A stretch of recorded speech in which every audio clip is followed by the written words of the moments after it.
Our modern world is full of things to do, consume, and experience to provide us with effortless entertainment and joy.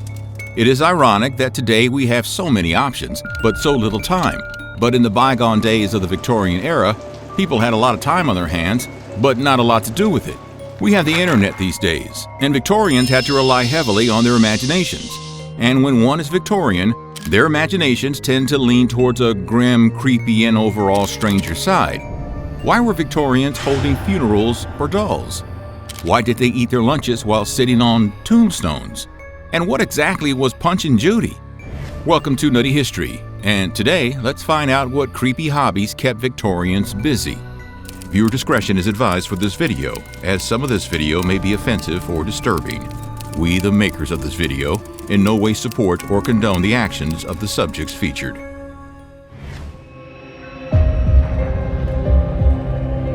Behind the iron-wrought walls of cemeteries, the deceased go to rest in peace forever.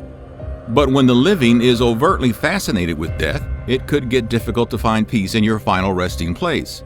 The Victorian era's Gothic kick for all things related to death is well known, and we have explained it in many of our videos. So, when Victorians looked for places to hang out, once again death triumphed over all the options they could think of. Now, they didn't have theme parks like Disney World back then, but when death is the theme of a historical period, why create fake cemeteries when there are perfectly good real ones? Does that make cemeteries the Disney World of that era? In a spiritual sense, cemeteries could be considered the grandfather of all modern theme parks. Victorians clearly had no issues bothering the dead almost every lovely afternoon to attend luncheons in places like Woodland Cemetery, Dayton, Ohio, or St. Paul's Churchyard in Lower Manhattan, as they enjoyed socializing and feasting on fruits, ginger snaps, and beef sandwiches. This may make Victorians look like they were utterly disrespectful of the deceased, but having a fun day at the cemetery didn't become a fad without a reason. One of the reasons Victorians loved everything Gothic was their constant brush-up with the Grim Reaper now and often. Diseases like cholera and yellow fever were rampant back then. Cholera alone claimed well over 14,000 lives, and yellow fever claimed almost 150,000 lives. The mortality rate for adolescents was abysmal. Women hardly survived pregnancies, and then heinous criminals committed atrocities without being caught, and history today remembers them as urban legends. In short, for Victorians, families gathered more often to mourn than marry. As cemeteries were the most likely destinations for the departed, families would often like to visit those who they lost too soon, and slowly such gatherings became a fashion for its time period. People were breaking bread and enjoying their day with their living and non-living family members. As more and more crowds pulled in, cemeteries stopped looking like quiet, desolate land of the long departed, but became Gothic theme parks for people to socialize. Unlike church graveyards that shouted memento mori in the faces of their visitors, the new cemeteries were built outside city centers, and the garden-like flowering designs helped normalize hanging with the dead. Flower motifs replaced skulls and crossbones, and the public was welcome to enjoy the grounds.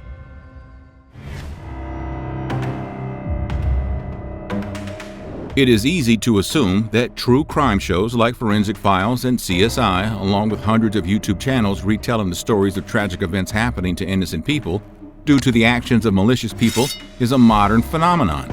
There are many people today who consume shows and video series based on true crime like they breathe oxygen. Some do it out of curiosity. Some do it to learn and be cautious, while some get a kick out of them as well. But shockingly, this is not a modern trend. We don't have to say it one more time, but Victorians love death, and if you throw a mystery of whodunit in the mix, one would have Victorians chasing the resolve like a cat chasing a laser dot. The Victorians found an odd sleuthing measure in buying and then solving tiny earthenware figures of famous crime sites of their time. The scenes of grisly delinquencies like Red Barn were immensely popular and allowed people to fulfill their fantasy of sleuthing in the likeness of Sherlock Holmes and other such characters of the era. Solving these malfeasance memorabilia and celebrating the tragedies of victims within the comfort of their homes gave Victorians the same level of dopamine that we get by playing video games these days. These crime reproductions and solving kits would come with commemorative mugs bearing the criminal's face, which would be the reward for solving the mystery. So Victorians were not just creating their own medium of CSI dramas, but they were also merchandising it.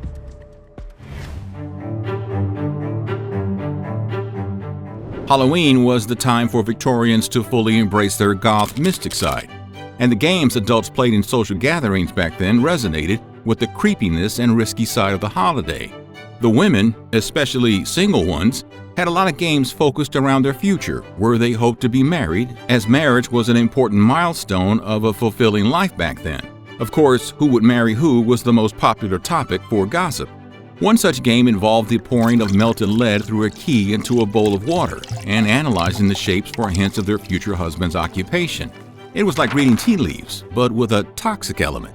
Exposure to lead fumes, which particularly was unavoidable during such a game, may cause anemia, weakness, and kidney and brain damage. Very high lead exposure can even lead to death. Other games were just weird. The game Marriages and Divorces could be construed as a predecessor for speed dating, where the girls would line up on one side of the room and the boys would line up on the other. The person standing in front of you would be your partner, and on the spot, you'd have to write a character sketch and perform a roast of your partner, which would not just be about their flaws, but also good traits. After judging each other brutally, the couple would then be openly ridiculed by the judge of the game, who would decide whether the couple should stay married or divorce each other. If a couple asked to be divorced, despite the judge's opinion that they were suitable, there was a penalty. The two players had to pay a forfeit. Now, I'm not gonna lie, this kind of game sounds like a scam.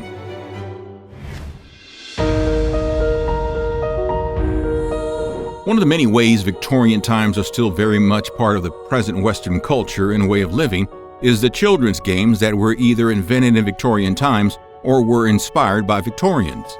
Take your dollhouse, dress-ups, tea party, wedding, or funeral. Yeah, funeral.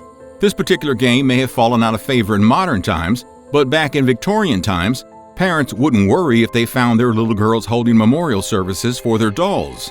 Today, if parents would find their kids preparing coffins for their dolls or miniatures, they would likely seek the help of a psychiatrist or a religious mentor to find out what is wrong with their kids. But for Victorians, watching their kids officiating last rites for their toys was a moment of pride. Playing funeral was common across the mid to late 1800s. Charles Dickens also mentioned it in a very dark context in his 1840 novel, The Old Curiosity Shop, when his protagonist, Nell, stumbles across a group of children in a graveyard playing funeral with a very realistic doll. But speaking of dolls, the fascination for dolls was as common among Victorian children as it has been for any other generation until electronic devices became a thing. I mean, seriously, do any parents buy dolls anymore these days? Victorian kids love to cuddle with their dolls, take them on outings, organize tea parties with them, and use them as devices of their make-believe worlds. They didn't care how creepy Victorian dolls were. These dolls used to come with many accessories just like modern Barbie. But one of these accessories was as Victorian as it could get. A tiny black mourning dress and a tiny coffin. Oh, isn't that fun?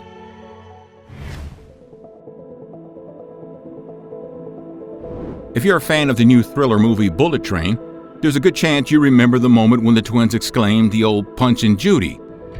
The old Punchin' Judy? Now you may be left scratching your head trying to get the reference. That's because you're not British, and more importantly, you're not Victorian. In the movie, the reference is followed by lemon puppeteering the deceased to make it look alive for the observers. That is perhaps the best way to honor the oldest form of action and creepiest puppet entertainment in Britain.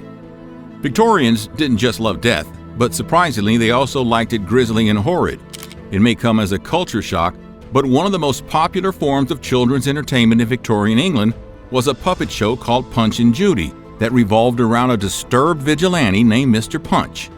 The level of atrocities in what was supposed to be a children's show was the equivalent of if Quentin Tarantino directed a Tom and Jerry episode, something that would put criminals like Jeffrey Dahmer and Charles Manson to shame. Punch's crimes in the shows range from mindless termination of London citizens, lawmen that may attempt to arrest him, etc., just because they were annoying him. The puppet show has continued to this day in some parts of England, but does not match the intensity and aggression of the Victorian era. Tell us in the comments which of these activities sounds most appealing to you. Thanks for watching Nutty History, and if you enjoyed the video, do not forget to like and subscribe.